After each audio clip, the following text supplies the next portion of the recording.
Hello friends, welcome back to my channel. So today we are going to discuss about the rate limiting, what rate limiting is, why we need rate limiting, and what are the different algorithms that generally we use in the rate limiting. Okay, let's first talk about the rate limiting. What is the rate limiting? Rate limiting is something, if you have some service and you want to apply a rate means you are applying a limit. So how many limit you are applying for a particular user, for a particular service. So this is about the rate limiting. So rate limiting, why we generally use the rate limiting is there are different scenarios we use.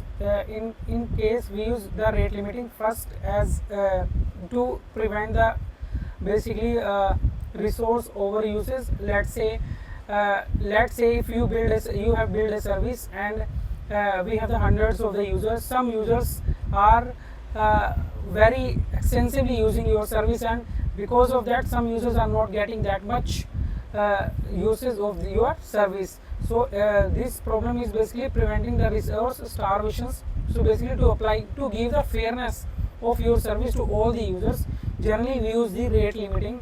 Another one can be the security, like DDoS attacks or the brute force passwords attempts. Let's say some users are trying to access your system password by brute forcing, giving hit to your service. So these kind of the scenarios we can handle by using the rate limiting.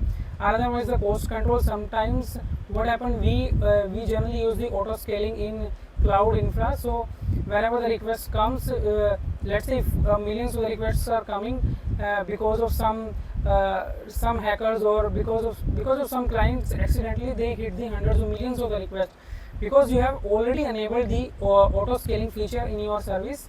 So it will basically spin up the hundreds of the servers on your cloud structure. So it will increase your cost. Another one that can be is the monetizations, or the monetizations. Basically this is for the premium user. Let's say if you have built a service,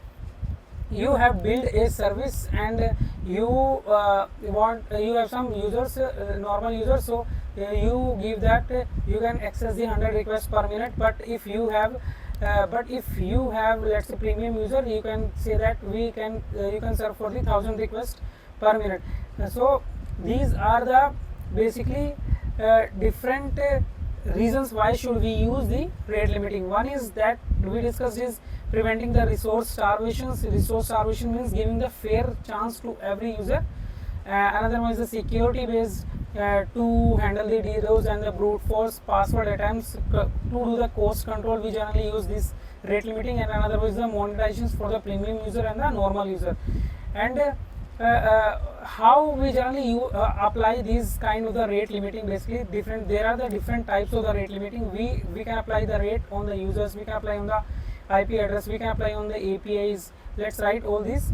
Okay, first one is user based rate limiting. User based rate limiting is something, let's say if we have the users, and on that particular user we will apply the rate limiting, that user one can request for the 5 requests per minute, or this kind of this. So we use the user based rate limiting. IP and the location based rate limiting, generally we using the scenarios where we want to bypass, or we want to give the let's say for this IP address 100 requests per minute can be used. So generally these are very helpful in the cases where we want to run a location based campaign. Let's say we have opened an outlet in one particular location and we want to run a campaign on that location. So we can apply these location based rate limiting there. Otherwise the concurrent based, let's say if a user, how many connection can he make at a time, basically parallel connections. Let's say there is one user and he can make the 5 connections at a time. So for this kind of a scenario we generally use the concurrent based rate limiting. Another one is the server or the endpoint based rate limiting. This is basically used, let's say we have the 2 APIs. One API is very heavy loaded API, okay, heavy API, and another one we have the light API. Light API means we this API generally to search the to basically get the profile details, and one is heavy loaded. It is we doing some performance, we are doing some operations in the database and doing some other stuff. So this is very heavy API. So generally we can apply these kind of the server or the endpoint based rate limiting here. So we can say that for the heavy API, we have 100, let's say we have the 100 requests per minute, but for the light API we can say that we can give the 1000 requests per minute. Okay, so these kind of the rate limiting we can apply here. So there are the different technique of there are the different algorithm, different algo for the rate limiter, algo for rate limiting. So there can be one is the token bucket. Okay, token bucket algorithm. Token bucket is something, let's say we have a bucket, okay, let's say we have a bucket. This is basically a bucket with capacity, let's say bucket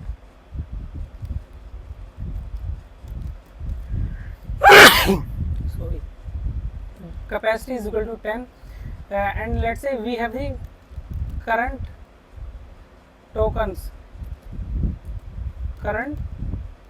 we have, let's say we have the 5 tokens now, and a user hit the service. Let's say if a user hit the service, and it will check, let's say we have the user 1 hit the service at 11:00 am. Hit the service, it will check, and in this we have one is refiller rate, one is refiller, let's say 2 requests per second. Okay, 2 tokens per second basically. Okay, so if you see user 1 comes at the 11 am and he will check the current tokens, we have the 5. So what he will do, he will take a token and he will process the request. So user 1 process, and the token now we will have is here is 4. Now let's say another request come at the 11, let's say at 11 itself we at 11 second we got another 4 requests, So now all these requests, they will see that there are 4 tokens are available, so all the requests will be fulfilled. Now the token will reduce to the 0. All these happen in just only in 1 second. So in 1 second we got the 5 requests and all these are consumed, and we are able to process the request. Now let's say another request comes at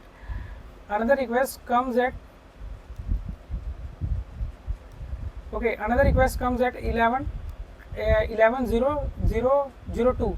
So at 2 seconds another request comes. Okay, what will happen, because we have this rate filler 2 tokens per second, so we have just passed 2 seconds, so this is going to fill is 2 tokens per second, so means for the 2 seconds it will fill 4 tokens. So another request will come and it will see again in this bucket, 4 tokens are available, so it will again process the request. So we'll see this and we'll process the request. We'll process the request here. So now the token will be reduced here from 4 to 3. Now let's say another time passed. So let's say time passed 11:00 and 02. At this time only we get let's say 20 requests. We get 20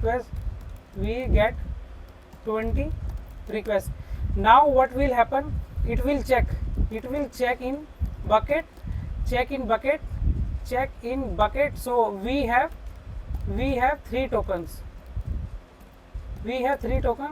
so only 3 requests will be fulfilled. Other 20 minus 3, that is 17 requests will be dropped off. Okay, so now the token will reduce to 0 only. So these are all happening in at the 11:002.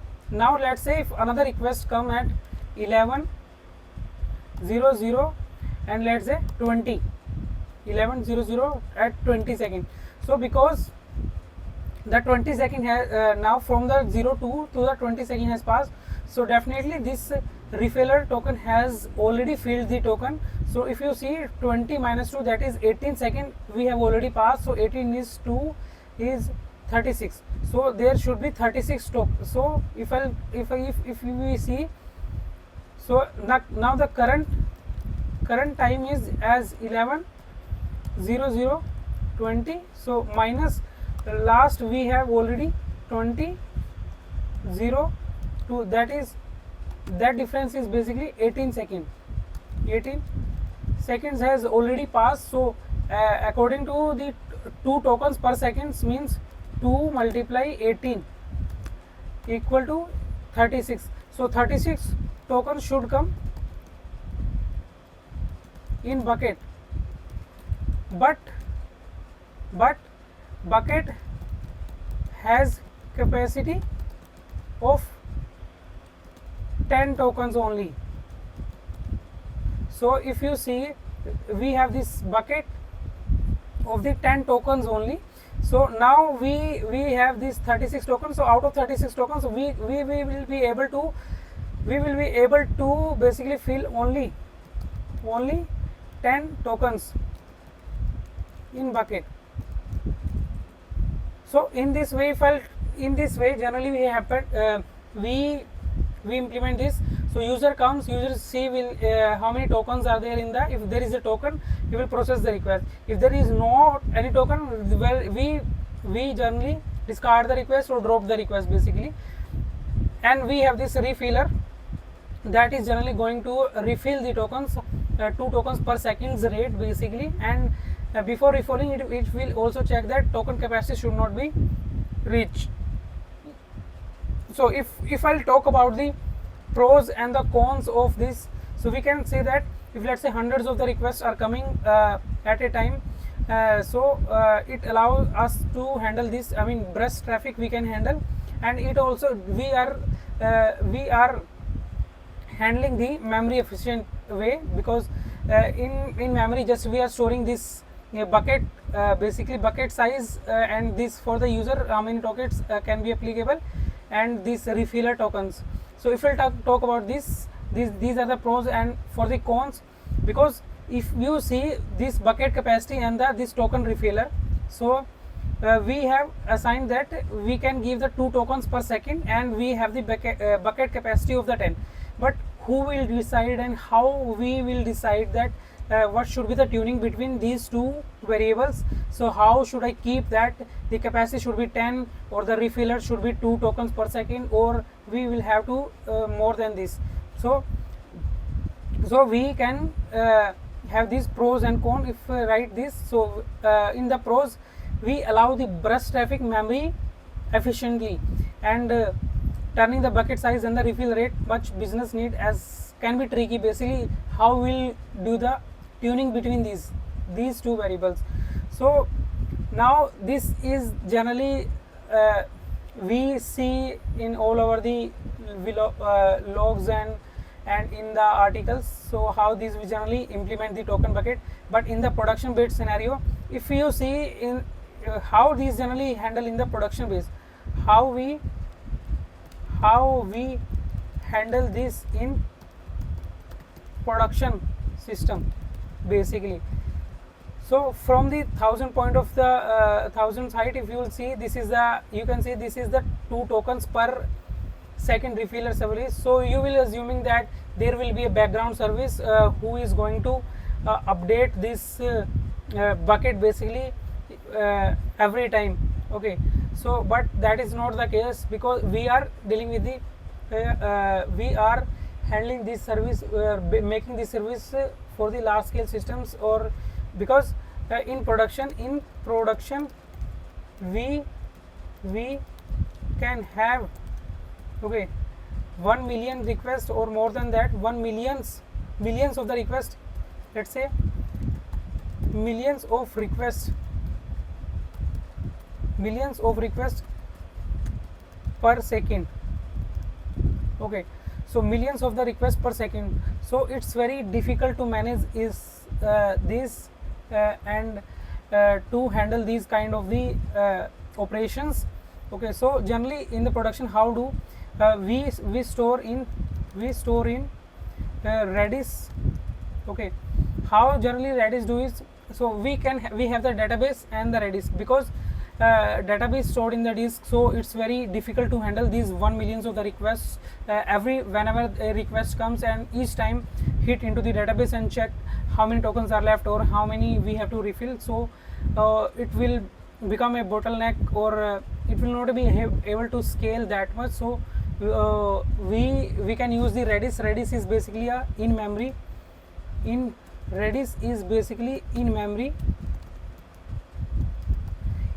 structure, and Redis is basically single threaded. So how we handle this in the Redis. So how does we handle this in Redis? This can be easily handled in the basically Redis sorted set, or we can have this mapping like rate limiter rate. So if I'll talk about how this we generally do is in Redis. So one way is that there will be a refiller service, so it will again in the background it will run and it will update the refiller token, but that will not be the case happen in the production. So in production we generally do update this in production, we update this in the on demand update the tokens, So whenever a request come, let's say for the user one request come at 11:00 and 00, and another request come at 11:00 and 05. So first request will goes to Redis and check tokens, and according to that basically process the request, and if let's say another request come at the 11:00:05, okay, now we know that we are not if you see refiller rate is here. If you see refiller rate is here, every second we are filling the 2 tokens basically. So here from 00 second to the 05 second we have done nothing, but at 05 second now we check what was the last updated time. Last time we know that last time is equal to 11:00:00. So there is the time difference. If I'll say there is the time difference is equal to 11:00:05 minus 11:00:00. So it will be around 5 seconds. So now we'll do the calculation. So according to the rule 2 tokens per second, so total token should be 5 multiply 2, that should be equal to 10, and we also know that the bucket capacity is equal to 10. So as 10, these total tokens and this capacity are both are equal, so means we can put. So now the request at 11:00 and 05 it will put push this detail into the Redis. In Redis with token 10 with token basically 9, and 1 is 1 it will consume for this current request. So if you see what we did here, instead of updating the Redis at every second to fill the 2 tokens, so what we are doing, we are doing on demand, we are doing basically on demand updates of the token. So first we hit the Redis at the 11:000 second, and another one at we hit the Redis at 11:0005 seconds. So we have done some calculation, and on that, based of that calculation, we filled basically our Redis. Okay, so in this way generally we update. So we are doing this on demand. So now if I'll talk about how this generally we keep into the Redis. So Redis structure will be like Redis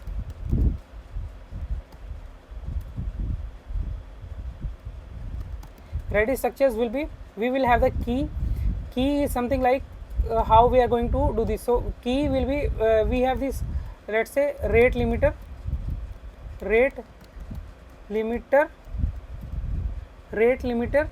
and we have this user, and let's say user ID is 123. Okay, so for this we have this user and this user ID, and we can have this user and user ID. After that we have the value will have the 2 things basically. If I'll say there will be a value will be something like let's say token and timestamp, or we can say that last timestamp hit. So this is the same thing that we did here. Okay, so we did here at 11:00 timestamp, we go into the Redis, or 11:005 second we go to the Redis, we will check. So yeah, for this user ID we will fetch this key, and we will check for this how many tokens are there, and after that we will see the timestamp also, and on that basis we do this calculations basically. So this is the way how we handle. If we this timestamp generally we keep in the epoch time basically. So if we take the example, so example is something like, so we do the rate limiting and user and 1 2 3. So rate limiting we added here because in our system we can have more than rate limiting. This is for the rate limiting, we added this key, and we can also have another key so that we can distinguish this with our service, and this is the epoch time, so that we can easily get the difference between the 2 times, and we can calculate the token on that basis. Okay, now if you see, these are this is 5 is the token, and this is the timestamp. So 5 tells the number of the token that is present for this user ID. So we can split this by the colon, and on that basis we can take the decision. So if you see, this is very now we can see earlier the problem was that how we will earlier problem that we solved is earlier we were handling that how we are going to store these key value pairs, so either in the Redis or the database. So we have choose here the Redis because Redis is a single threaded, and millions of the requests can be handled with the help of the this. But if you see in the distributed system, but problem here is in distributed system. In distributed system, let's say if we have the server 1 see that for the server 1 see that for the user 1 token 5 is left, and at timestamp let's say 11:00 and 01. Okay, now at server 2 because in distributed system we can have more than one server. So for the user 1 request will come, and we can see that token 5, and same we have the 11:00 and 01. So so the request will come to the server 1 and the server 2, both will see in the Redis. Yeah, for this we have 5 tokens. So and both what they will do, they will process the request, and they will again update the after doing the operation update they will both update the Redis. So on server 1 it will update like we have this user 1, and for the user 1 now now the token will remain is the 4, and at the time it will be, let's say 1100, and this is 0 1 itself, let's say, at the same request. Now server 2 it again what it will do, it will basically update the token 4 itself, and timestamp is same, okay, 0001. So now we have seen that because both these servers have read that now 4 tokens are left, so they process the 1 token. So now both the servers will see that 4 tokens are left, okay, 5 tokens are left, so both will process, keep this token 5 and take 1 token and will update into the 4. So this is for the 2 server. We can have the hundreds of the server in the productions environment. So how we generally handle this kind of the scenario is, one way is to handle is how to handle this. One way is that Lua script, Redis Lua script, because we know that Redis is a single threaded, so Lua scripts are generally runs on the Redis itself. In the Lua script, multiple instructions can run in atomic way. So basically what will happen, so what exactly we are doing, we are checking in the token. After that we are doing some calculation, and after that calculation we are updating this token detail to calculate the how many tokens we have to refill. After that we are updating.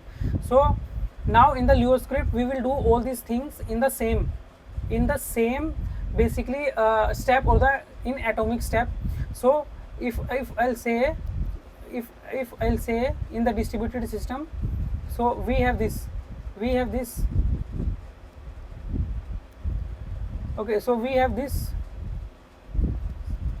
So Redis, how the Redis will update, Redis will see user 1 has a 5 token, so first it will do all the calculation in the Redis itself and update it to the 4. When the request for the server request come in the server 2, it will see that 4 tokens are already there, so now it will reduce it to the 3, because we have done all these operations basically to read in the Redis, to update the token, and after that to do the calculation, and after that the update, all they have done in the single atomic operation. So this way we can handle.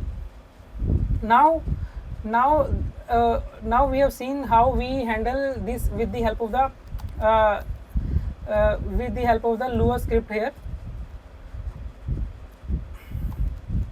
Now what's the problem now? Now if you see, we have our Redis, so every request, okay, let's say we have our Redis, so every server is going to hit the Redis, okay, so request come to the Redis. So basically what will happen, let's say one request come, it will hit through the Redis, another request come, it will hit to the Redis. So when the user 1 request is going to hit to the Redis to update by to applying the Lua script, so all the another requests are basically waiting to hit on the Redis. So when we have millions of requests, so one will hit Redis and apply and one will hit the Redis and apply the Lua script. Okay, another will wait.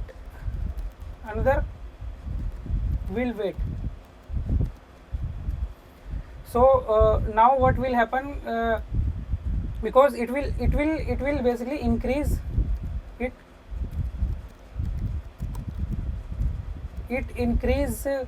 CPU time, memory, and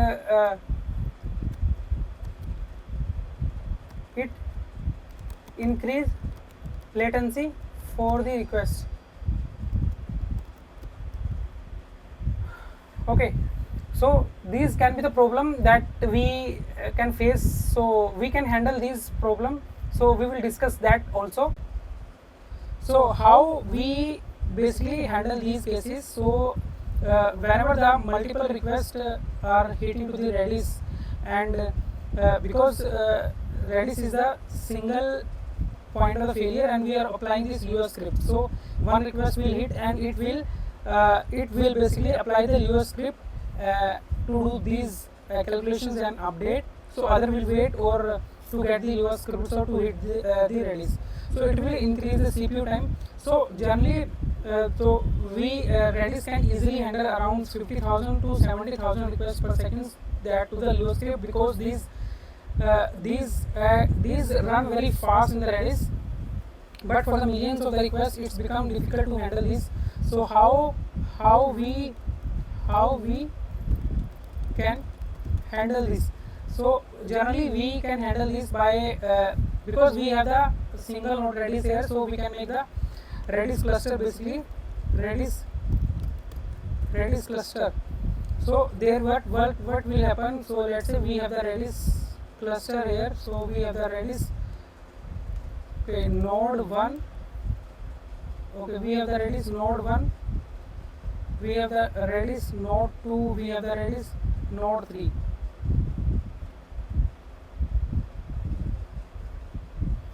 Redis node 2, we have the Redis node 3, okay, we have the Redis node 3. Now let's say a request come, okay, for the user 1 a request come. What we will do? We will do some consistent, we will apply the consistent hashing basically. So what will happen? User 1 request will come, we will do hash or apply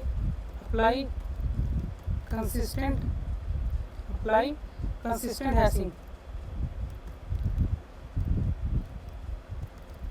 Okay, so now after applying the consistent setting, let's say a request routed to node 1. So what will happen? Now the request will route it to the node 1. Okay, similarly for the other. So what will happen now? Let's say if another request come, so let's say another request come, again apply consistent hashing, and let's say it says request will go to the node 2. So in this way, instead of having one node, we have maintained a cluster of the Redis. So in cluster of Redis we will have the different nodes. So we are applying basically consistent hashing. So when the request will come, it will check the consistent hashing, from the consistent hashing that on which node it has to go, so it will go to that node. So basically we have divided the load of a single node of the Redis cluster. So in this way we solve this problem. Now another, because problem here is, now we will discuss another problem. As Redis is single point of the failure here, so let's say now what will happen if we discuss a case, like what will happen if this node is down, or if this node is down. So what will happen if this node is down, or what will happen if this node is down? So to handle that kind of the scenarios, generally we use make the replicas. Okay, we add the replica. So let's say for the node 1 replica, okay, node 1 replica. Similarly this we have node 2 replica, node 3 replica. So we can have one replica, two replica, more than two replica, more than three replica. So it's totally depend on the on our requirement or the scale that we are handling. So we can have these replica basically. So what will happen? Every request will go first. It will apply this consistent hashing on this. Let's say if it says that Redis 1 is there, it will do the update and all these operation, and will update the key value pair, basic key value pair.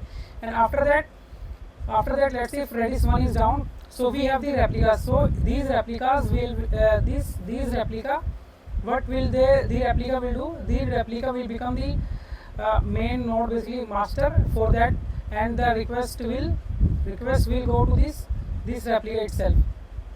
Okay, because it will become master. Now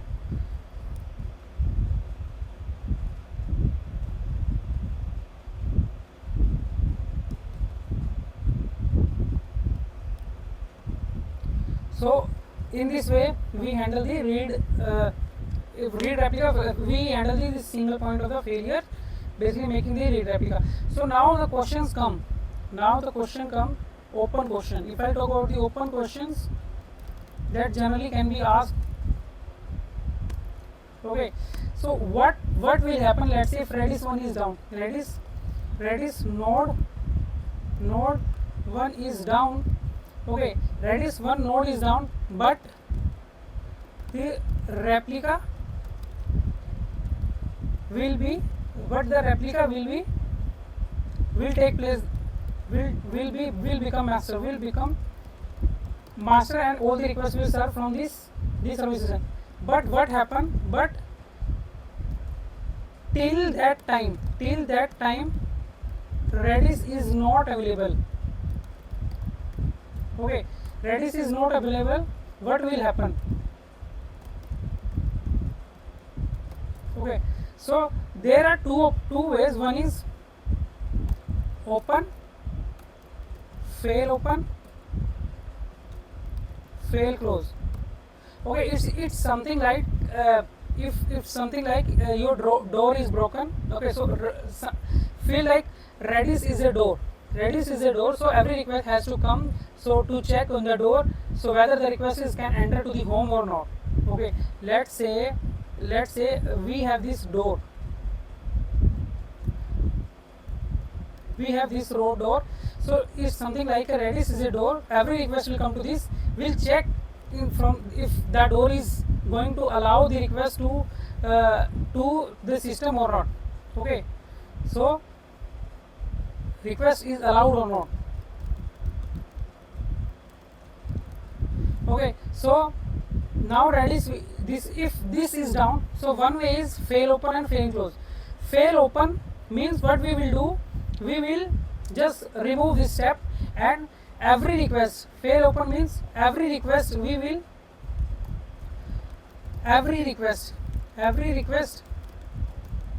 enter in the system. So what will happen here? So if every request we are going to allow, so one pro is that we are handling all the requests, and we have the many cons, like if we are going to allow the every request, so there can be the millions of the requests that come to our system. First it will increase the infra definitely, and it will exhaust my all the other like database. Let's say if one request query is for the to hitting the database, so hundreds of the requests will come and it will hit the database. So it will increase the memory, it will increase the CPU. So all the system will be, my whole system can be down.